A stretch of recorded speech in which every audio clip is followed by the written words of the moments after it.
Sorry to end the other song so quickly. I did not want to wait that long to get the copyright-free lo-fi music up and then just actually start stream. Alrighty, I don't know if that is that too loud. It feels too loud in my ears, but I'm not sure.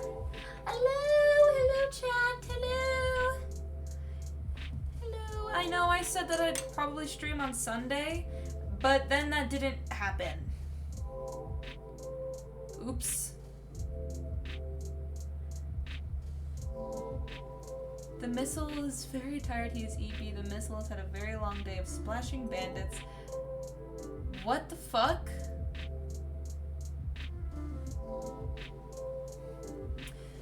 Well, you're in luck. This is why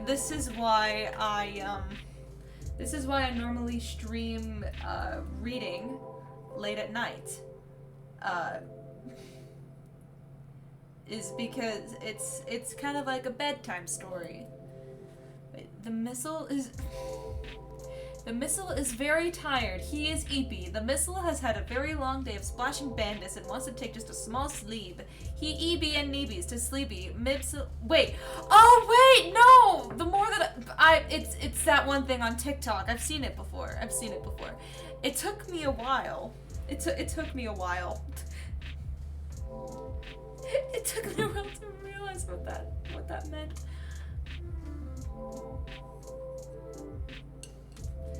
Okay. Well, today I'm going to be reading in chapter 6 of Through a Glass Divine. Let me pull up. Oh shit, I need to actually pull up the window capture for it. 1 second. I definitely prepared for this stream. Yep, totally. So Through a Glass Divine is, I've been really enjoying reading, SBI, Sleepy Boys Inc., AU. I didn't get a chance to see what you said. I'm so sorry. I need to fix that. I need to like up the amount of characters and symbols that somebody can put in my chat over a certain period of time. I keep forgetting that I have to do that. I am so sorry, Venti. I'm so sorry. I'm sorry. I keep forgetting that I need to fix that.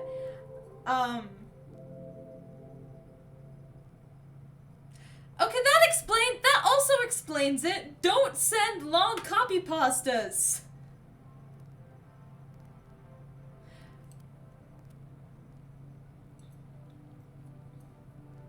I don't want spam in my chat. Anyway, I've been enjoying reading Sleepy Boys Inc. Alternate universe fanfictions. And an author that writes them that I've been really enjoying is Bones and the Bees. I speak for the goddamn trees? Well, I could be so mean right now. I could time you out for 10 minutes and say, well, you don't speak anymore. But I'm not gonna do it. That's too mean.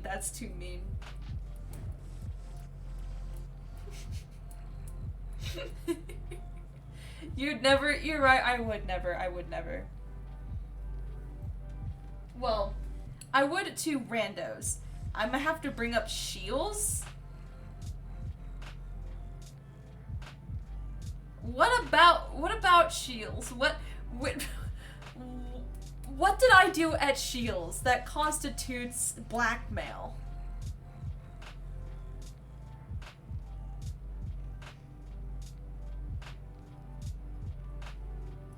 Oh, I just know I said, oh, the thing that I put in my quote book?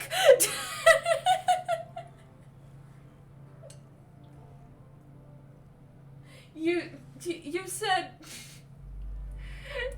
You said if... You said if a man were to get pregnant, would his dick fall off?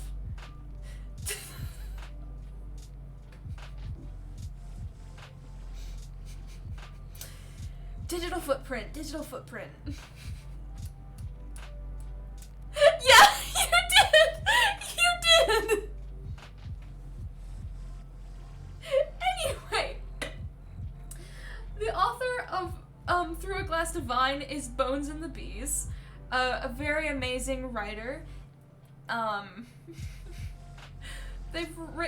She's written things such as Tommy and Its Clinic for Supervillains. I read that last year. Good read.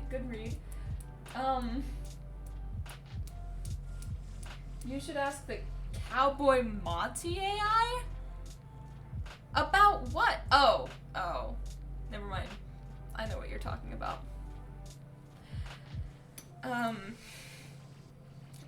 Anyway, if there's any new viewers to my Twitch channel, you can also find me at these other socials. Don't hesitate to follow me. I'm not really active on Instagram that much though. But if you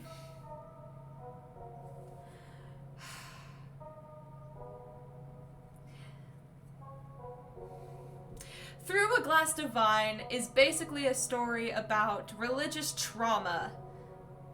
So that it's a cyberpunk AU with religious trauma, and I've been loving reading it so far. He'd probably start talking in his silly little cowboy accent and say, "Well, howdy, partner, it sure does." I just realized my window is open. There potentially could be people outside of my dorm room that is hearing this all right now. Whatever. I'm just gonna read the story.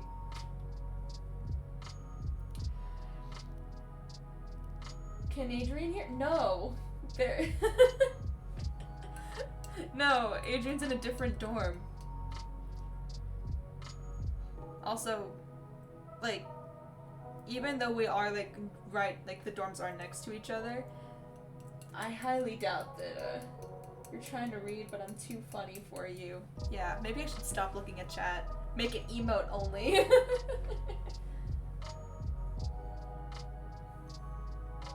Oh, also, I don't know if you've seen, but, have you seen my latest, not my absolute latest, but like my TikTok that has over 100,000 likes for some reason?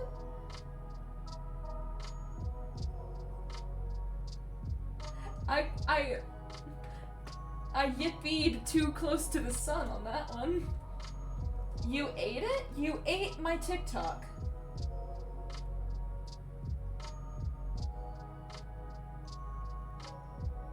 You didn't get to see it? That's okay. I'm just flabbergasted at, like, the fact that it has over 500,000, well, no, over 600,000 views, 500 and 100,000 likes. Oh, that's why you didn't see it. Too busy devouring it. It's like, I just imagine you, like, walking up to, like, a cake or something that looks like my TikTok with your eyes closed and just going, oh.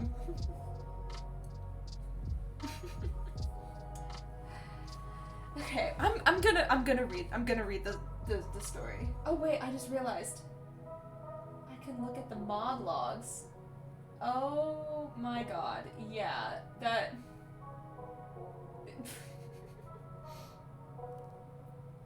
Anyway. Time to get into serious voice. Also, I try and do accents that match the people. It helps with my immersion. Sorry if you think it's cringe. I think it's good. For me. So shush. Chapter 6. A blanket to block out the light. Summary. Actions have consequences. Or do they? I'm not answering you, Betty.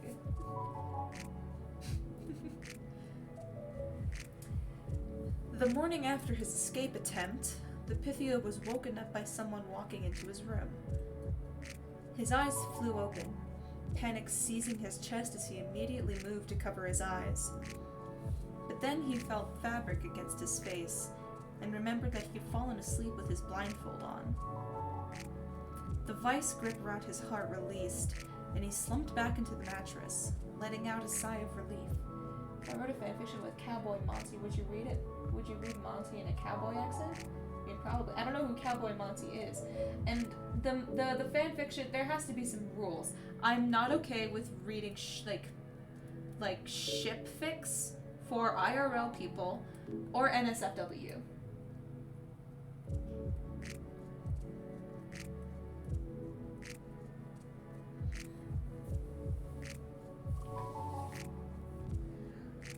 Then, the rest of the previous day's events washed over him, and fear gripped him even tighter than before. Bolting upright, the Pythia shrunk back the moment his blindfolded gaze met Phil's ice-cold one. You sleep with that thing on? No, that was awful. Hold on. You sleep with that thing on? Was the first thing Phil actually said. Or it was the first thing Phil asked, narrowing his eyes at the blindfold. You know, right? It'll throw me into an episode. That's fair. I just thought I'd lay down the ground rules, you know?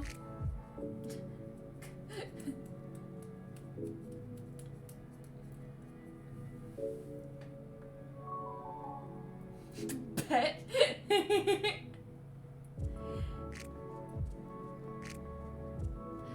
I just remembered. I have like a recommendations channel in my, or suggestions channel in my Discord. If you want to join that and send the fic if you ever write it in there, I'll probably see it.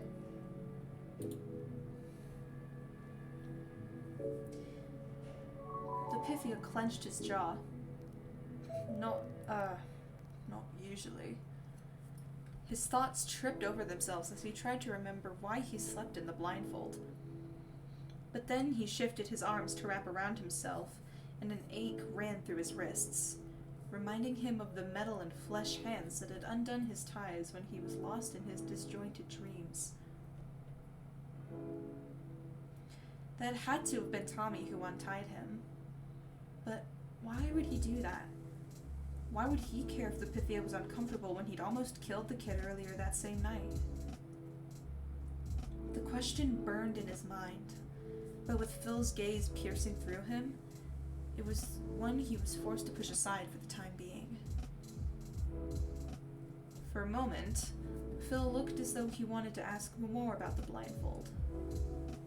His eyes lingered on it, making the Pythia feel like he was staring straight through him. Ooh, ads! Ad time! Ad dance! Ad dance!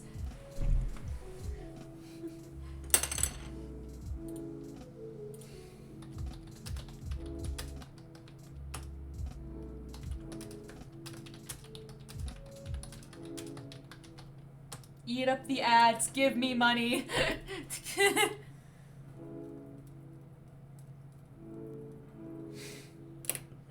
Granted, it's not that much money, but still.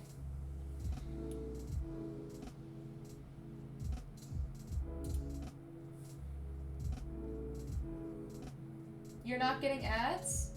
Wait, hold on, then why is it not giving me the option to run a 60-second ad? Oh, that probably means that there's an ad coming up.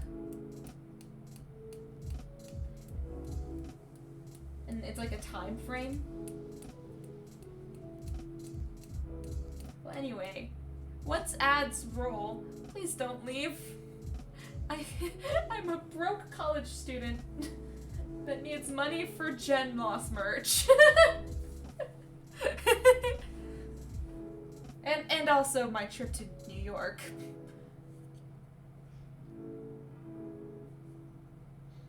Bro, I didn't get put on the schedule this week. So my previous paycheck of like $30 was all that I have. Is all that I have. Like, no joke. Check Discord. Mom.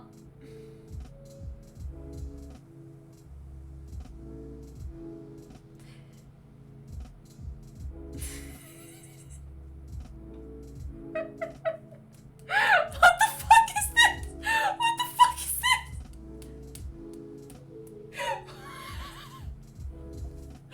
What the fuck is this?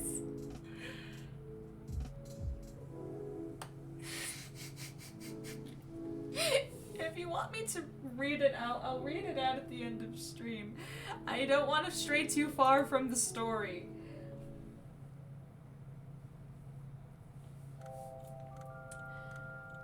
Let's see.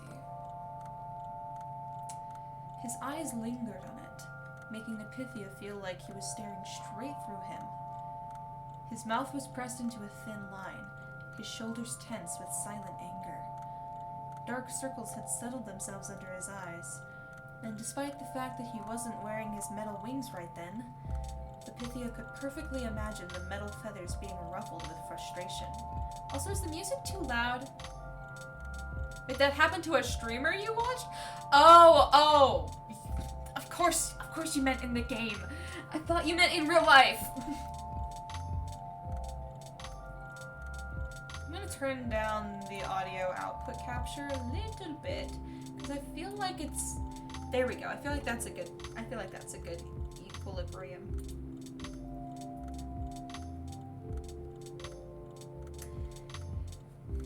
After another beat, Phil turned his face to the shared door between his and Tommy's rooms. A weight that Pythia hadn't even realized was there lifted off his shoulders. You could have killed him, Phil finally said, arms folded over his chest. Nausea crawled up the back of the Pythia's throat. I wasn't trying to. I just needed to get past him. At this, Phil scoffed. You didn't think that overwhelming a pair of cybernetic lungs to the point of not functioning wouldn't potentially kill him? Epithia flinched. I didn't think of it like that. He defended weakly. I didn't want to hurt him. I just wanted to get out. Phil was silent. The stone wall was cold against the Pythia's back. Is he okay? He then asked in a small voice. According to Sam, there'll be no long-term damage, Phil answered, still not looking at him. It was just a scare. Although the Pythia knew he shouldn't carry so much guilt over what he did to a deathling, Phil's words let him take a full breath for the first time since his failed attempt. Tommy was going to be fine. He hadn't hurt anyone. At least, not permanently. But there were still going to be consequences for what he'd done. The bird in his chest began to beat its wings in panic when he realized that must be what Phil was here for. So what happens now? He asked, struggling to keep his voice steady. Are you going to finally get it over with and kill me? With a mess of emotions flying around his head, the Pythia found himself grasping onto one familiar thing he could use to defend himself. Anger. It simmered under his skin, reminding him of how close he'd been to freedom, taunting him for his failure. But if he embraced it and shoved it back towards Phil, he could smother the fear bubbling up inside of him for just a little while longer. Okay, good night, Venti. Seconds ticked by. The Pythia's heartbeat echoed in his ears. Then, Phil turned back to face him. No, Pythia. We are not going to kill you, Phil said, the anger having dissipated from his words, leaving it hollow. You have school tomorrow? Oh yeah, I didn't think about that. It's a school night. Oops. It's finals week for me, so...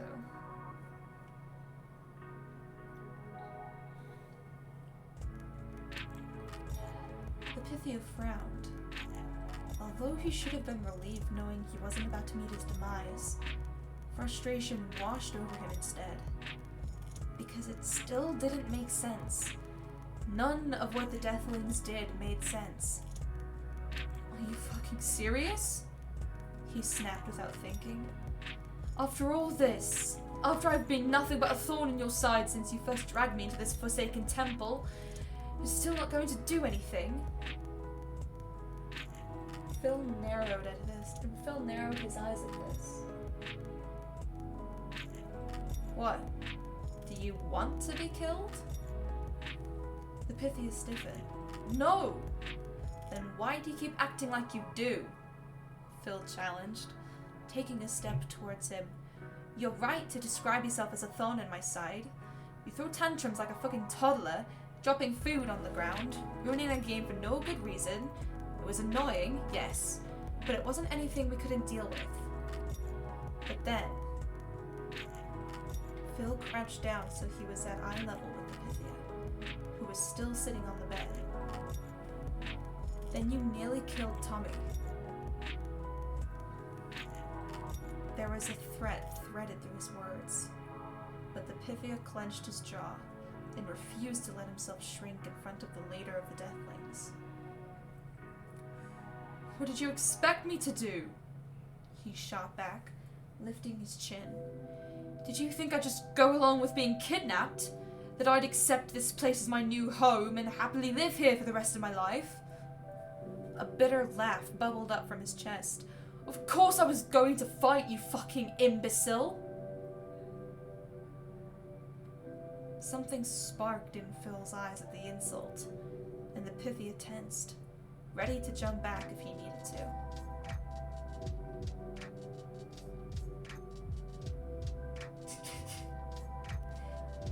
Hey, I've kind of, like, these stories are so good that I just, like, I kind of distance them from the actual, like, streamers, you know? Sure, I give them the same voices, but the AUs are just so drastically different that... Listen, I consider myself out of that fandom as well. This is my one exception.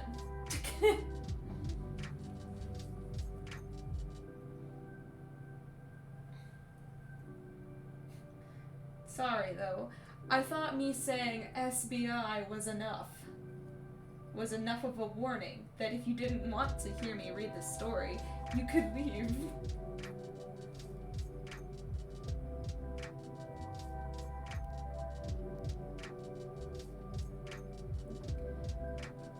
Let's see. Where was I? Instead, though, after a beat, the spark fizzled out and Phil let out a deep sigh. Leaning back, he sat down on the floor completely, dragging his hands down his face and letting his hunched shoulders drop. I've been out of it. I got into it for my friends to be included in what they talked about, and then they constantly shit on my own fandoms that I was... Aw, man, that sucks. I'm so sorry.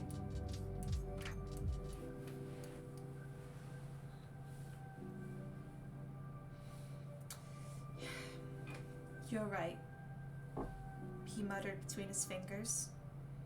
The Pythia blinked. What?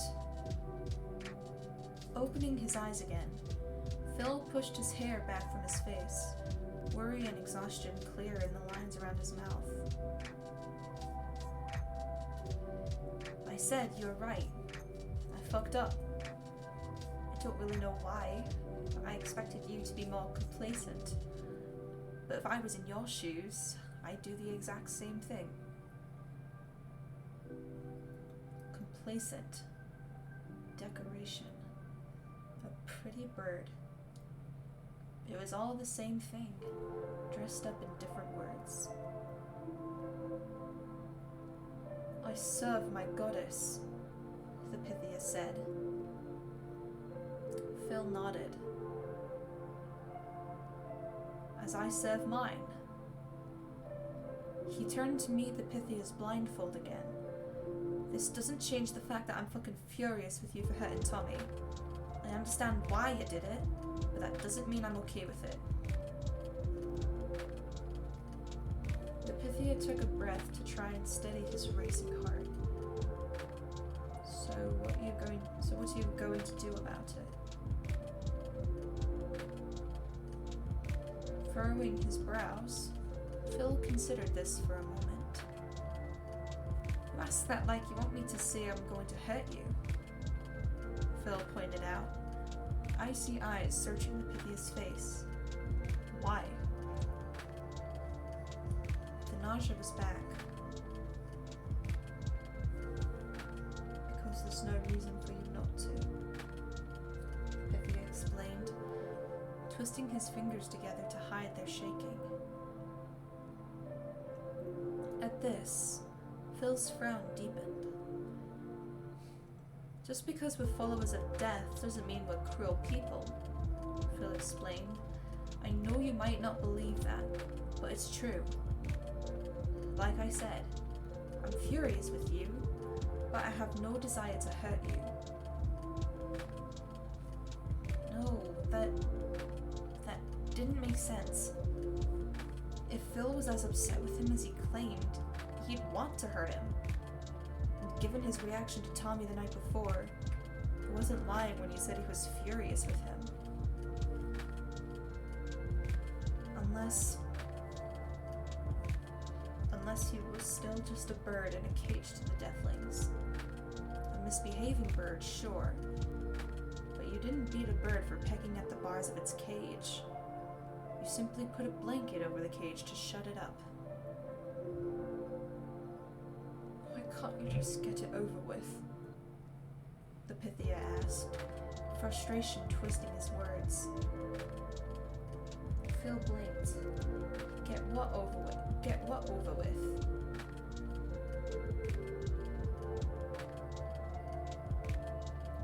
He was playing stupid.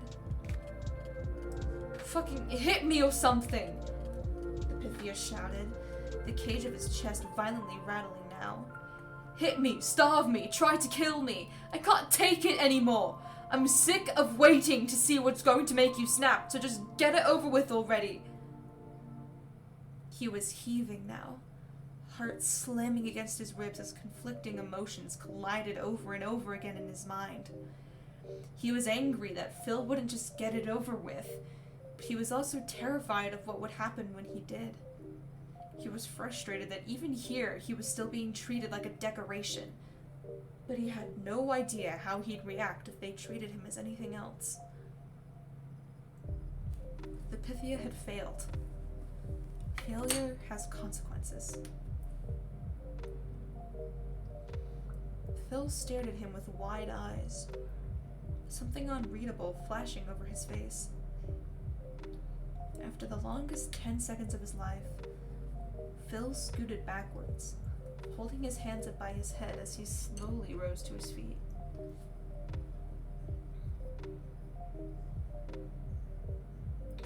We are not going to hurt you, Pythia, Phil told him in a way that wasn't kind, but wasn't upset either. So stop trying to make us. And with that, Phil turned on his heel and left the room without another word.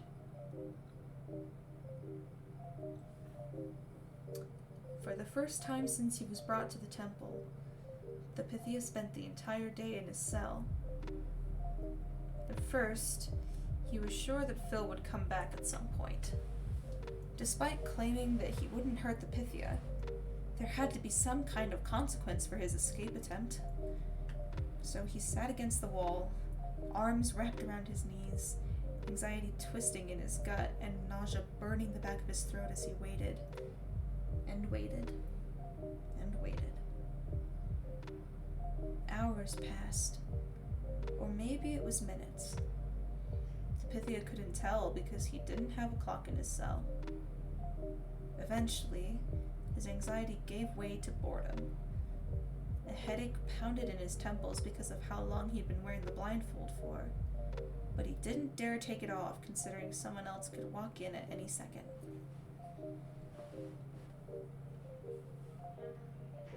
He thought back to the vision. The events of his escape attempt played out exactly like he'd seen in his dream, but was that where his failure was? Had Claire been trying to show him how not to escape? But he hadn't even decided on an escape plan until he received the vision. So Claire must have wanted him to try and escape that way, or else she would have waited until he decided on a plan to show him it was wrong. The more he tried to make sense of it, the worse his headache got. As the hours ticked on, the rock in his gut got heavier and heavier. Guilt was weighing him down, because Tommy didn't deserve that. Not in the slightest. This was especially obvious to him now that he was facing the reality of sitting in his cell alone for an entire day.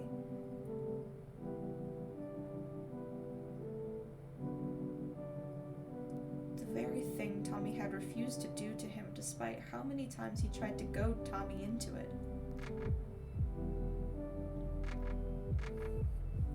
Tommy had said staring at the wall for an entire day would drive him nuts. The Pythia was beginning to realize how true that really was.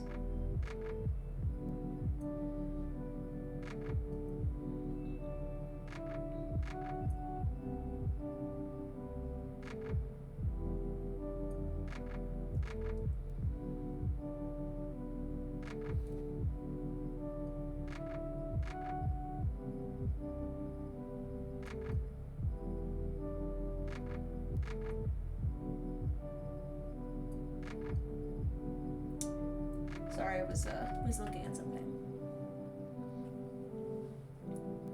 After what felt like eons compressed into hours, the cell door swung open without warning.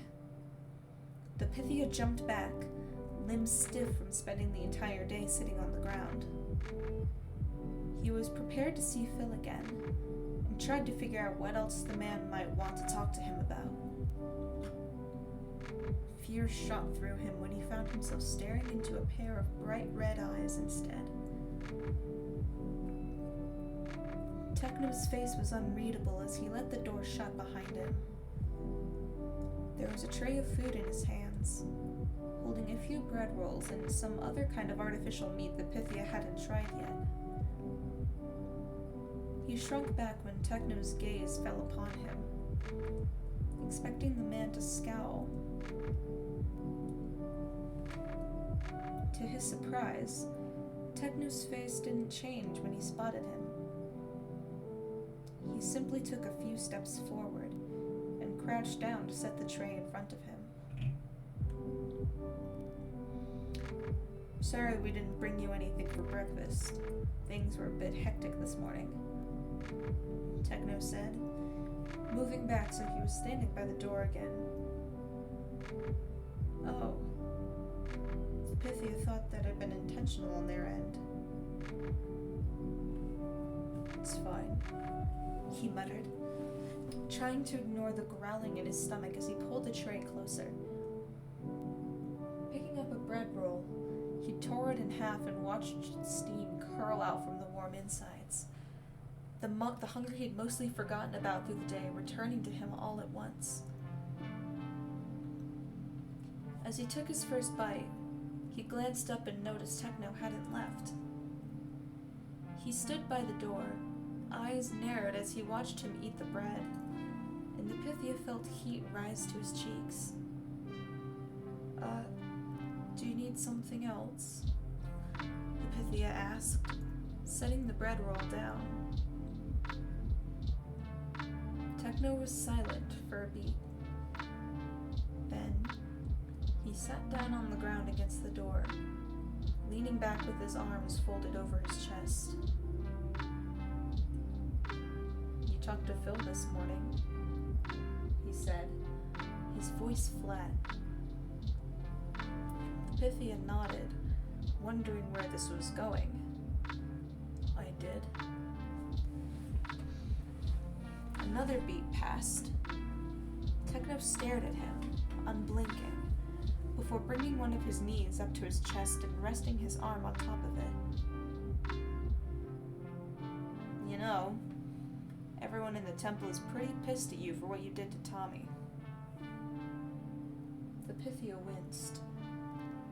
I know.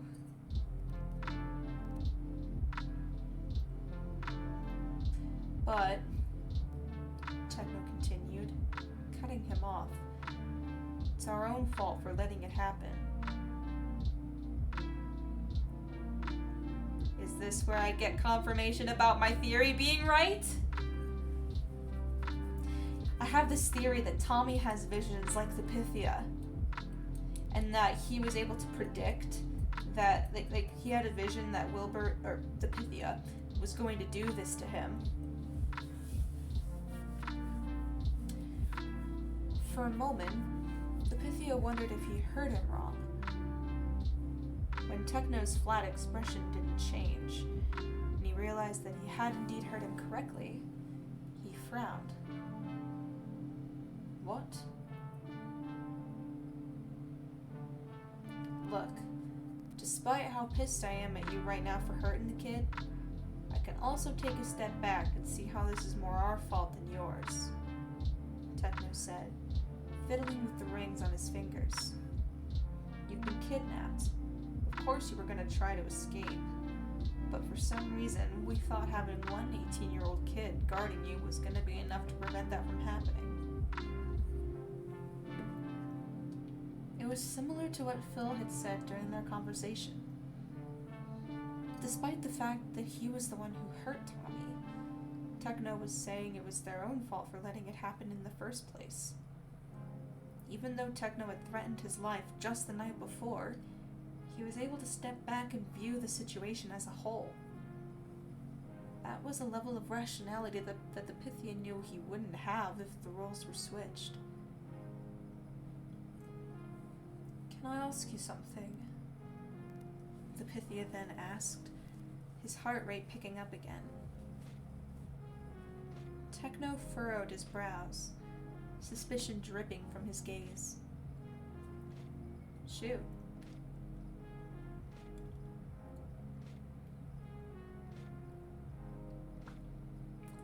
What? The Pythia's breathing hitched, and he wrapped his arms around himself to try and calm the anxiety in his gut. What was your long-term plan for me? Like, when you first grabbed me, did you have any kind of end goal? Because it's starting to feel like you didn't. The suspicion disappeared, and was replaced with something almost sheepish as Techno pushed his hair back from his face. I was hoping you wouldn't ask that, Techno murmured, eyes falling to the ground. A beat passed, and he looked back up to meet the Pythia's blindfold. I think you've already figured out what the answer to that is. The Pythia's jaw clenched. You didn't have a plan. Techno shook his head. Not really. Your kidnapping was a very rushed thing. We only got the idea for it a few weeks before, and knew that the ball was going to be the only chance we had to grab you. So it kind of became a do it first and figure out the rest later deal, which was pretty stupid on our end, considering we were kidnapping a whole human being. I'm not...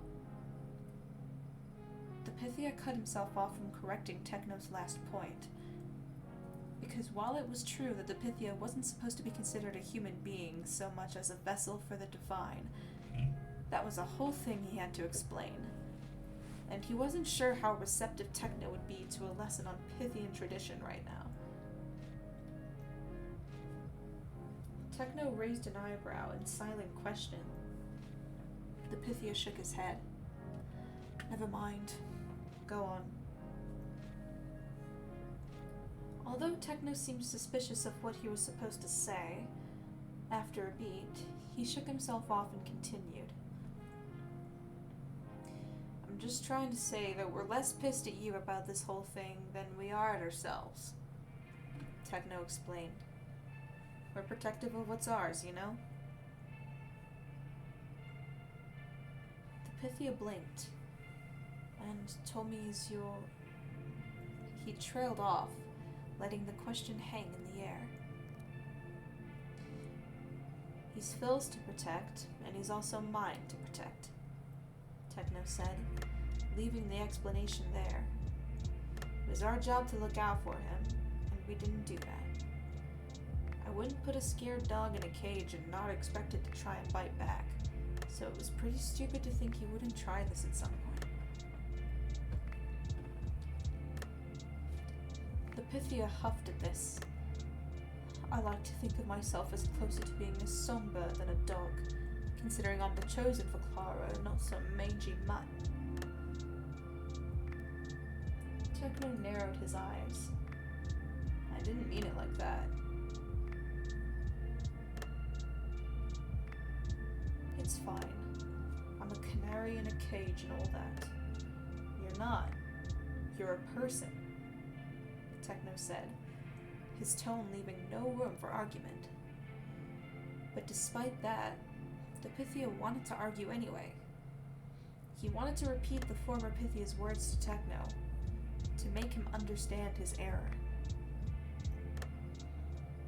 Again, though, he didn't think it was worth it to get into a theological debate about what his role actually meant. At least, not right now. So he kept his mouth shut, and ignored the way it felt like there were bugs crawling under his skin. A suffocating silence fell over both of them. Techno's gaze peered through him, sending his stomach twisting itself into knots over and over and over again as he waited for the man to leave. 1 second. Drink break.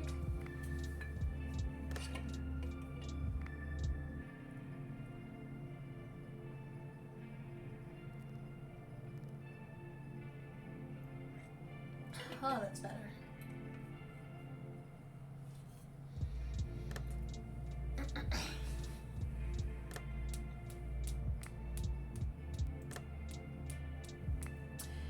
Finally, after what felt like far too long, but was probably only a few minutes, Techno pushed to his feet once more. I'll let you eat now. See you later, Pythia. Hiding his relief, the Pythia nodded and watched Techno walk out of the cell, the door slamming shut behind him. When he turned back to his food, he realized his anxiety had twisted all of his hunger away. He tried to eat what he could anyway. A few more hours passed. The night dragged on, and the Pythia began to wonder if this was going to be what all of his days were like from now on. Just staring at the paint on the ceiling, waiting for someone to indulge him with conversation for a few minutes. Even if it was nerve-wracking conversation, even if it was conversation with a death thing, it was better than nothing. In a way, he felt like he was in purgatory.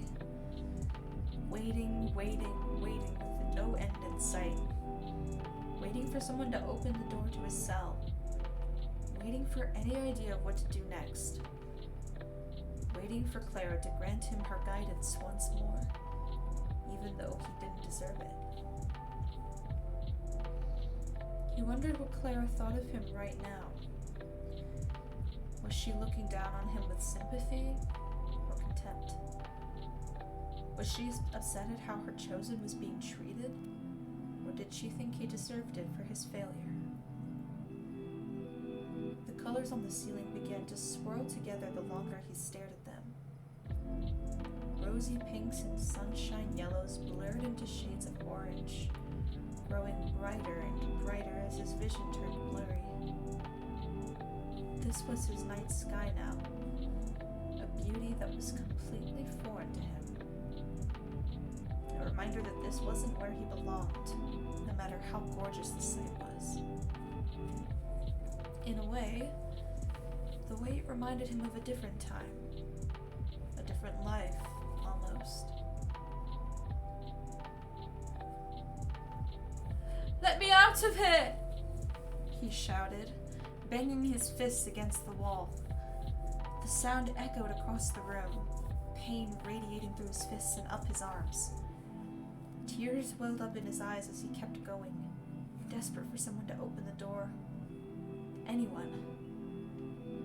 The door stayed shut. He was alone. When he'd lost all feeling in his hands, he pushed off the wall and looked around the room to try and see what else was there.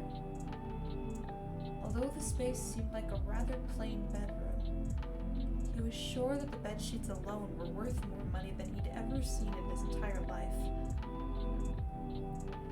Walking over to the bed, he ran his fingers along the blankets, shivering at how soft they were. The sheets ran over his fingers like water, and he was almost afraid to touch them because of how dirty his hands were. It felt like if he so much as leaned against the wall, he was going to permanently stain something. And he didn't want to find out what kind of punishment he'd get for that.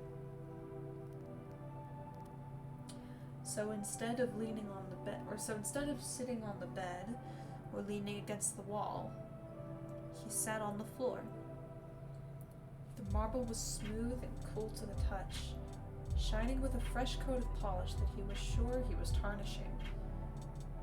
He could practically see his reflection in the surface, a silhouette with messy hair and sunken-in eyes. The soldiers had told him that he'd been chosen by Clara for something. While they didn't say what it was, apparently it was really important. But if it was really that important, Clara had to be wrong, because he wasn't anyone important. In fact, he was probably one of the least important people in the city. Clara wouldn't choose him for anything. In all honesty, he'd be surprised if Clara even knew he existed. Clara was supposed to be a mother to all, but she definitely wasn't a mother to him. He'd always heard that mothers were supposed to keep you safe, but he couldn't remember the last time he felt safe. Mothers were supposed to look out for you, but he'd been chased and yelled at far too many times to think Clara had ever been looking out for him. He'd been called a lot of things in his life. Leech, rat, little shit, parasite, but chosen? No, they had the wrong kid. He was sure of it. It was only a matter of getting the soldiers to realize their mistake. His hands still stung from hitting the wall, though. He'd stay here for now, and take as much care as possible not to mess up anything in this very fancy room. Then, when someone came to get him, he'd explain again why he wasn't the one they were looking for. Then, well, he wasn't sure what would happen to him after that. But thinking about what they might do to him once they realized he wasn't the one they wanted made his heart start beating really fast in his chest, so he tried not to think about it too much. Instead, he brought his knees up to his chest and pretended not to notice the hot tears pouring down his cheeks. At the very least, the tears might wash off some of the dirt on him. Although the situation was similar, at least this time, the Pythian knew there hadn't been any mistake about who he was. He was Clara's, and that was never going to change, even if that ended up being his doom. When the Pythia's eyes began to grow heavy, he figured he might as well go to sleep, since he had nothing else to do. He reached up to untie the blindfold, but before he could pull at the knot, a quiet knock echoed across the room.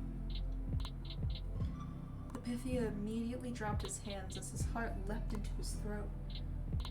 because the knock hadn't come from the door leading out of the cell. No. The knock came from the door that led to Tommy's room. No, he had to be imagining things. There was no way Tommy was knocking on the door. There was no way Tommy wanted to be anywhere near him after... Another knock cut him off. More insistent this time. "Hello?" he called out, his voice wavering as his heart slammed against his ribs. "Hey." Tommy's muffled voice called back. "You got the blindfold on?" The Pythia's hands were shaking as he pressed himself against the wall. Yeah. Okay. I'm gonna come in then." A pause. "I have a knife, so, don't try any shit." Then, before the Pythia could say anything else, the door was pushed open. He stayed frozen, blood rushing in his ears as Tommy stood in the doorway. For a moment, the two only stared at each other. Tommy didn't look any different than he normally did. He was swallowed up by a lopsided, orange hand-knit sweater with sleeves that fell well past his hands, which he guessed might have been hiding the knife he mentioned. Besides that, he was just wearing a pair of sweatpants and fuzzy socks, and the Pythia wondered if he'd been trying to go to sleep. That would explain the dark circles under his eyes, and the way his hair was sticking up like he'd been tossing and turning non-stop. The Pythia waited for him to say something with bated breath. He waited for the yelling. He waited for the anger. He waited for all it with enough guilt bubbling up inside of him to drown him from the inside out. But as the seconds turned into minutes, the Pythia realized Tommy wasn't going to do any of that. And when the silence became unbearable, he found his mouth opening on its own accord. "I thought they would have given you a different room," the Pythia finally said. Tommy glanced over his shoulder at his room behind him and took a step back to shut the door. Then, he looked back at the Pythia. "Phil suggested it, but I told him I didn't want to move." The hoarseness he'd heard in Tommy's voice the night before was gone, and the Pythia wasn't sure if that made him feel better or worse. "Because you didn't want to move all your things?" the Pythia questioned, raising an eyebrow. Tommy shrugged and sat down on the opposite wall the Pythia was leaning against. Despite his attempt to look relaxed, the tension in his shoulders was obvious, and the Pythia didn't miss how his eyes kept darting around the room, like he was waiting for something to jump out at him.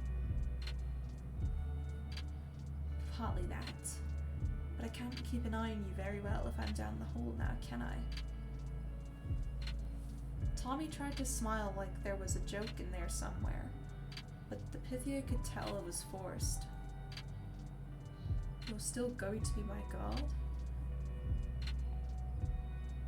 "Trying to be," Tommy told him, his smile disappearing. Techno and Phil aren't thrilled at the idea, but I can be pretty convincing when I want to be. While a part of the Pythia wanted to ask why, wanted to try and understand why Tommy would want to keep his position as his guard after he almost killed him, when he opened his mouth to ask, no words came out. There was something in Tommy's face that made him not want to ask. Something behind his eyes. A a kind of quiet exhaustion tinged with something completely unreadable that made the Pythia's throat close up the longer he stared into the blue. So instead, he found himself asking the other burning question in his mind. Are you okay? Tommy shrugged again. I'm fine now. Sam checked out my lungs and everything and said it was just a scare, but he's gonna start working on an upgrade to fix the issue so it doesn't happen again. The night before flashed in the Pythia's mind again. Tommy's face turning blue, his mouth opened in a silent horror as he tried to breathe while his lungs refused to respond. He'd been kneeling just past the doorway into the cell, almost exactly where he was sitting right now. That's good, the Pythia murmured, ignoring the panicking bird in his chest once again.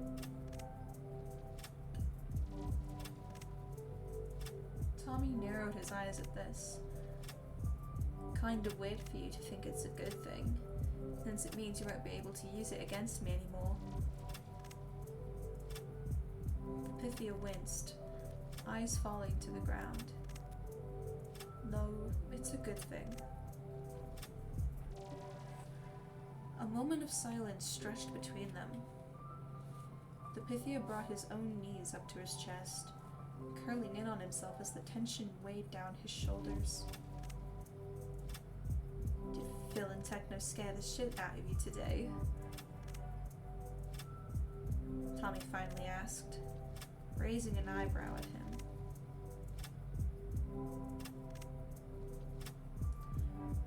No, the Pythia answered quietly. Not really.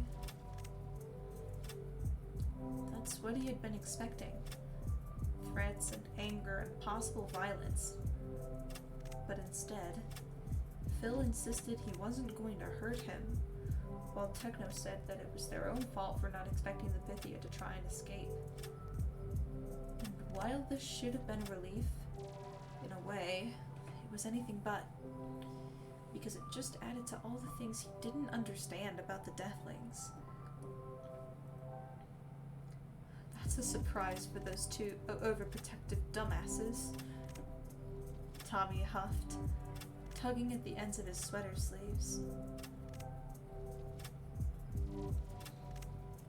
It was said with a familiar kind of exasperation, like this was an argument Tommy was used to having with the two of them.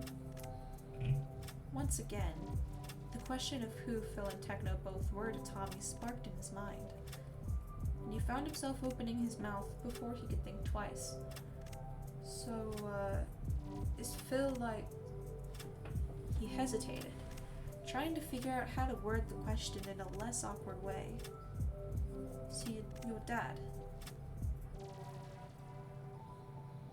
Tommy stared at him for a moment, looking like that had been the last question he'd been expecting from the Pythia. Then, a small smile broke out over his face. No, he's not my dad, Tommy said, laughing a bit as he shook his head. Then he paused, furrowing his brows. Well, in a way, he kind of is. Not like biologically or anything, but he and Techno have been taking care of me since I was a kid. So I guess Phil's the closest thing to a dad I've ever had. Another pause. Techno's definitely not a dad. He's more like the weird uncle that teaches you how to throw knives when you're 12. The Pythia blinked. He taught you how to throw knives when you were 12? Suddenly, Tommy's smile grew, and he pulled back one of his sweater sleeves to reveal a switchblade wrapped between his fingers. "Want to see?" Tommy asked, holding his arm up like he was going to throw it straight at him. Shrinking back, the Pythia tried to cover his face with his hands. "No, I believe you." Tommy cackled as he folded the knife back. and the Pythia breathed a sigh of relief as he dropped his hands in his lap. Anyway, yeah, that's your answer, Tommy continued, playing with the knife as the blade clicked in and out of place. I lived on the streets till I was like 10 or something. Then Kristen led Phil to me, and he and Techno took me in. I've been with them ever since. The Pythia frowned at this. What do you mean Kristen led Phil to you? He asked, a sour taste burning over his tongue at having to say her name out loud. Tommy shrugged again. I don't know, man. Phil talks to her all the time. He just said that one day Kristen told him to find me, so he did. The rest is history. So you just met these two random strangers who said their goddess led them to you, and you just went with them? The Pythia pushed. At this, Tommy scoffed. Obviously not. I wasn't a fucking idiot. It took ages for me to even give Phil my name.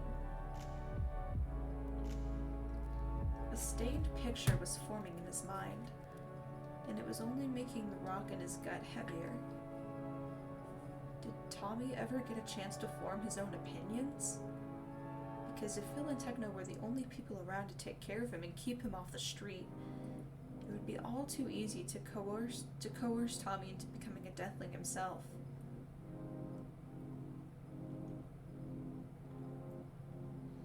And then, once you trusted them, they introduced you to the ideology of death worship? He asked, his voice tight. Ah! My water bottle.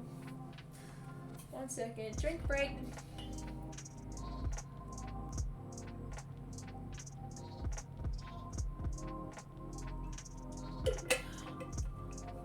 That's better.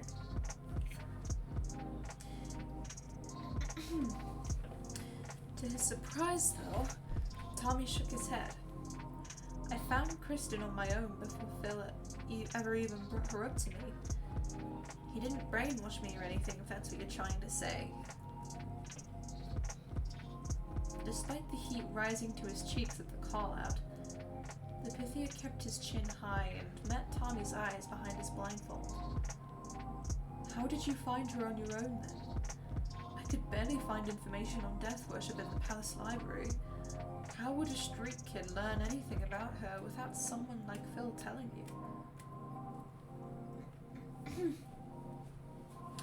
don't have to know all the proper names or rituals to worship someone. You just need to feel a connection to her and what she stands for. Tommy said in a way that made him sound far older than 18. Phil just gave me the words for a truth I already knew.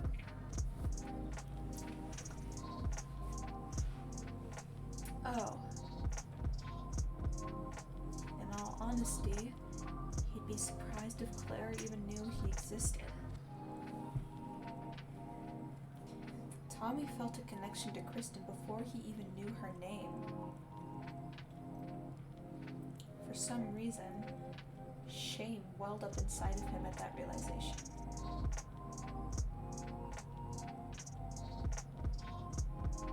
Shoving it down, the Pythia decided to change the subject to something unrelated to worship.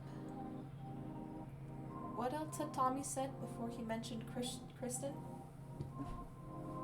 Oh, right. You said you were a street kid, the Pythia began, wrapping his arms around himself. Were you a runaway? Or an orphan hiding from the system? Tommy furrowed his brows at the subject change, but didn't question it as he answered. Orphan. I never got one of those approval stamps to go into foster care, so I grew up in one of those shithole group homes. The Pythia finished for him. Yeah. A really overcrowded one in the lower district that barely got any funding. I figured I'd be better off finding food on the streets instead of getting my teeth knocked out over some fucking soy eggs. The Pythia nodded at this. Even if it meant sleeping outside? Yeah. It's not so bad if you get used to the rain, Tommy said, still fiddling with his knife. Parks were usually my go-to. If I was desperate, I tried to sleep next to dumpsters. Oh yeah. Parks are your best bet in a situation like that. The Pythia hummed, staring at the ceiling again. I don't know where you were at. There's this one in the 3rd district, on the corner of Alabaster and Berry, I think. It's a shit area, but that's why it's a good place to stay overnight, because usually the cops are too busy with other things to bother patrolling the park. Though you gotta watch out for the sprinklers, because those go off at 6 and it's fucking cold.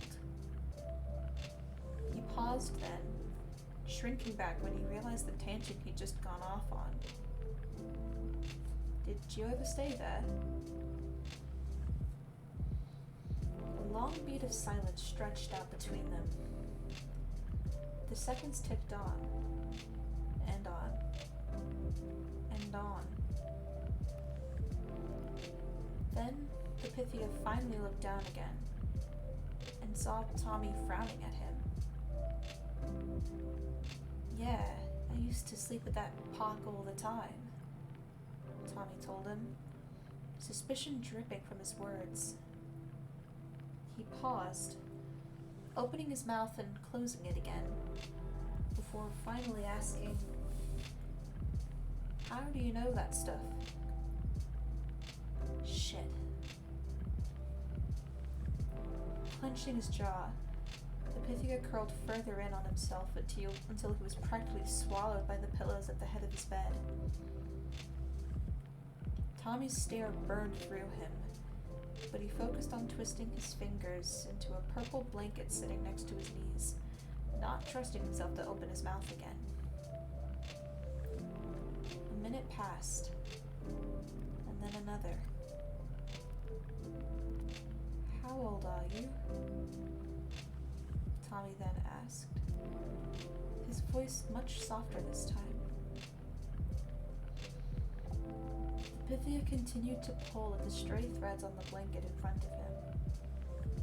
How old do you think I am? I mean, the others all think you're in your 30s or something, but I don't agree with that, Tommy said, putting the knife away. It's hard to tell with that blindfold, but you're younger than that, aren't you?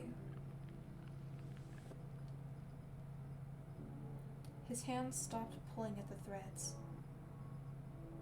It doesn't matter, he said, fighting to keep his voice level.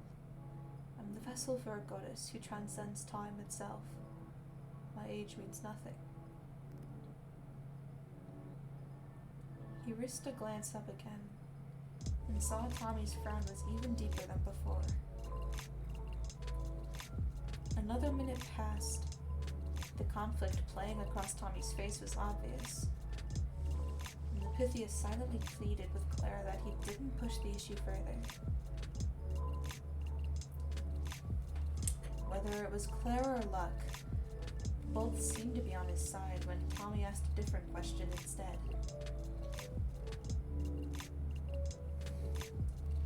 If someone sees your eyes, they'll be cursed to an early death, right?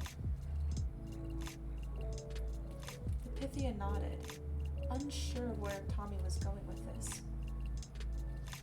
Tommy blinked. Then why the fuck haven't you taken it off yet? What do you mean? You've been kidnapped by a group of terrorists. Your eyes can literally kill people. Aren't you putting the pieces together? Tommy asked, raising an eyebrow at him. Horror washed over the Pythia. chilling him to his core at how casual Tommy seemed about the idea of him using the curse to kill every single deathling in the temple. No, I can't do that, he exclaimed, shaking his head. I can't be responsible for someone's death like that. I'd never be able to live with myself.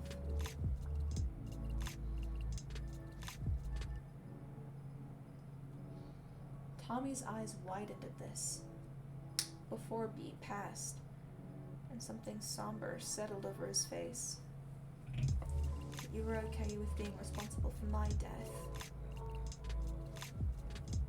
The question was like a slap to the face, or a knife sliding in between his ribs.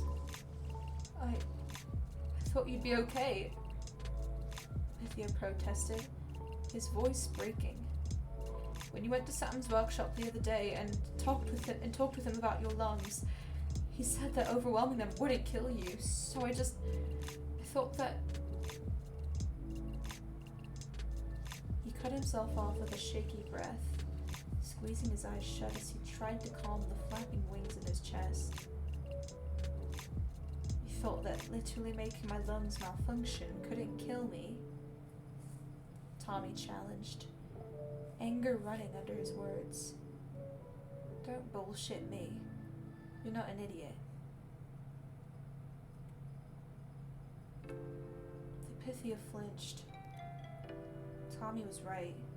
He wasn't an idiot. And despite the excuses he gave himself, he knew full well that his escape attempt could result in Tommy's death. He took another breath. The warm air of the cell slid down his throat like something thick, suffocating almost. I didn't want to do it, he confessed in a whisper. But I had to. I didn't have a choice. Since he'd arrived in the temple, he'd been begging Clara for guidance, to tell him what to do next. When she finally gave it to him, failing her again wasn't an option. Another beat. When he opened his eyes, he'd been expecting anger. He'd been expecting Tommy to be scowling, or to stare at him with hatred burning in his eyes because that's what he deserved. They both knew that. There was no anger on Tommy's face. Instead, it was almost like a light bulb had gone off over his head. Wide eyes, mouth slightly open, Tommy had realized something, and the thought made anxiety twist the Pythia's gut again. He had a vision. It wasn't a question. There was no doubt in Tommy's voice when he put the truth into words, and the Pythia couldn't help but wince again, because he wasn't supposed to know that. Even though the vision had already come to pass, it was up to the Emperor to decide what visions the Pythia received could be made public knowledge. But the Emperor wasn't here, and Tommy wasn't asking for confirmation, because he already knew it was true. The Pythia stayed silent, and he supposed that was a confirmation in itself. You'll do anything Clara tells you to do? Tommy then asked. That's my purpose, the Pythia said, the former Pythia's voice echoing in his ears once again. She sends me visions, and I'll use them to carry out her will. You are her chosen. I'm her chosen. Refusing her calling is like refusing the reason you breathe. If I were to refuse her calling, it'd be as if I was refusing the reason I breathe. Conflict danced in Tommy's eyes as he cocked his head to the side, like he was seeing the Pythia for the first time. Okay, he murmured, nodding to himself. get it now. The Pythia wasn't sure why, but he got the strangest feeling Tommy didn't understand what he meant at all.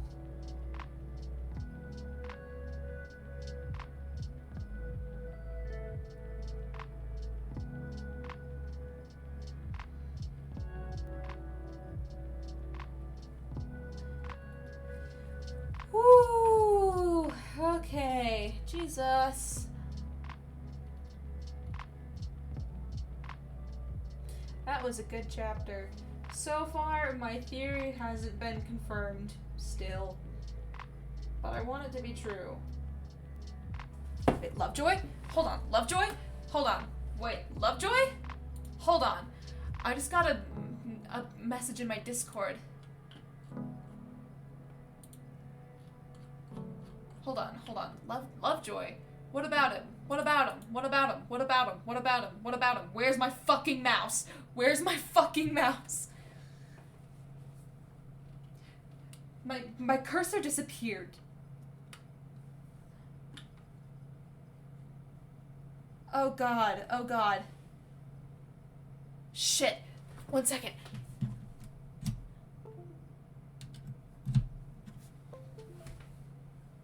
There we are. Hold on. Lovejoy? Check Spotify. I knew that something was going to be released. Was I 20 minutes late?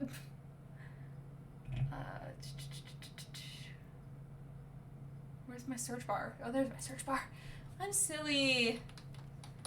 Lovejoy.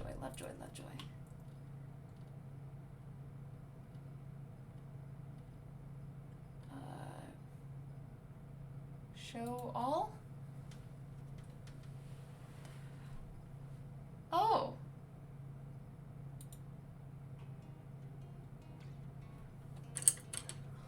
I'm just gonna listen to these on stream. Whoa. Spotify singles.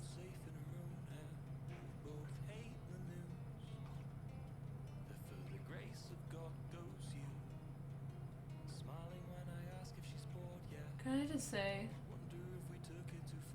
Wilbur's voice has improved a lot in the past couple of years.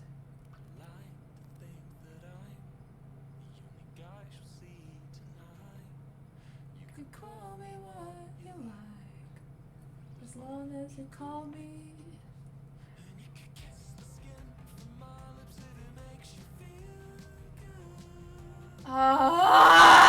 Sorry. And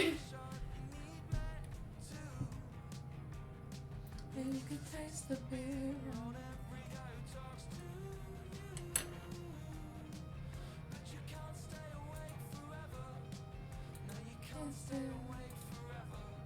Ooh.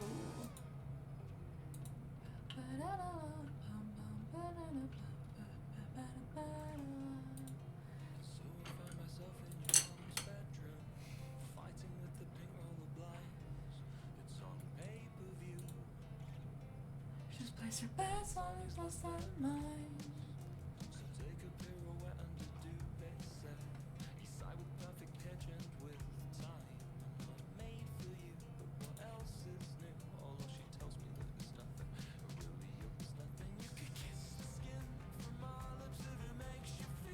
I want to hear the bridge.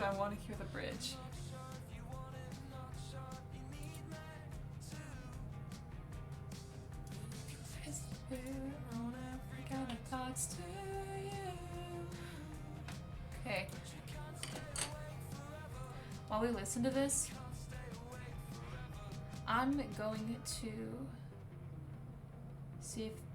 see if there's anybody we can raid.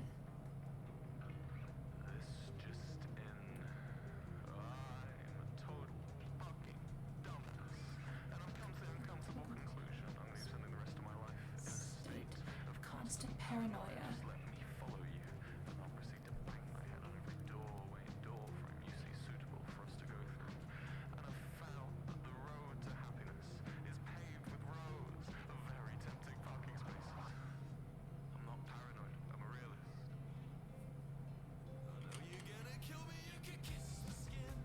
Ooh.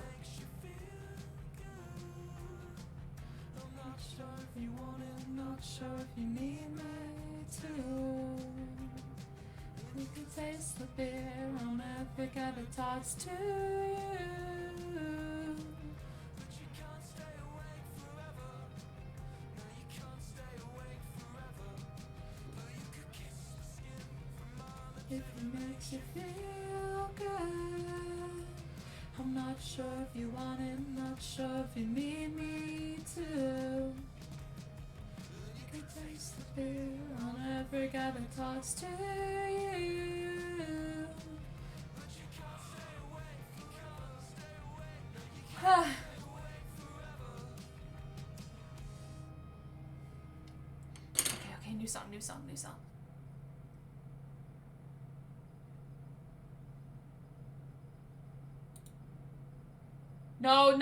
No, I forgot shuffle play was on. Ooh.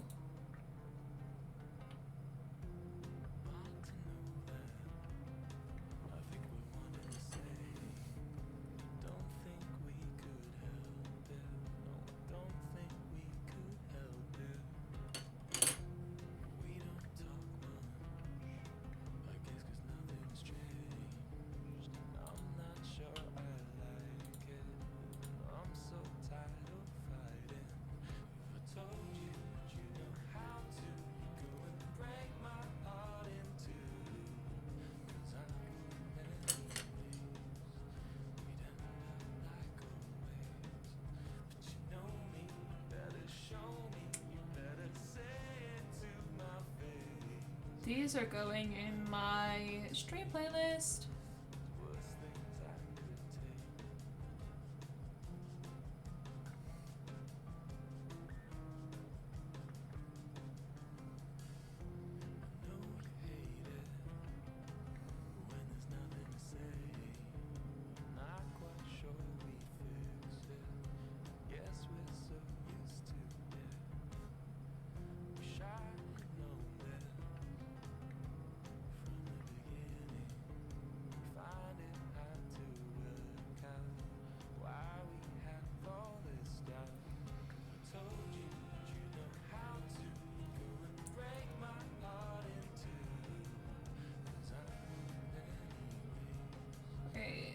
Is there like a wait, is there a video as well?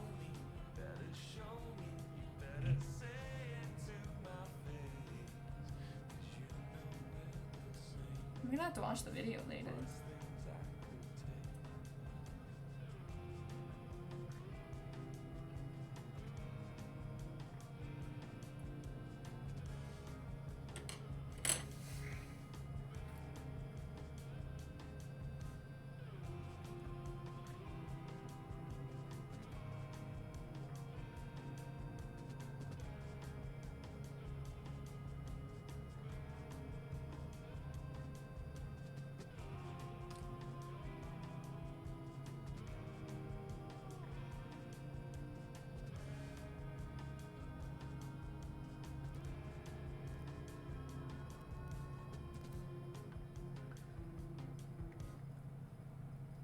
Huh.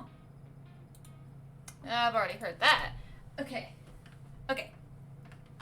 Sorry about that. I needed to hear it immediately. Anyway, boop and boop. I found somebody that we can raid. The new Star Wars game is out. So raid no.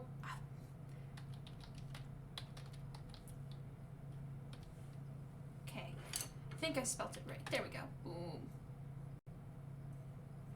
Alright. We're gonna be raiding Maiden Melody. They are playing the new Star Wars game, Fallen Order, I think. Alright. Thank you all so much for watching and following along with the story. Don't know when my next stream will be. Hopefully sometime before I leave for New York. Yeah. I'm more active on TikTok, so follow me on TikTok if you want. You can find it in that link. All right. Hope you guys have a great rest of your night, and I will see you next time.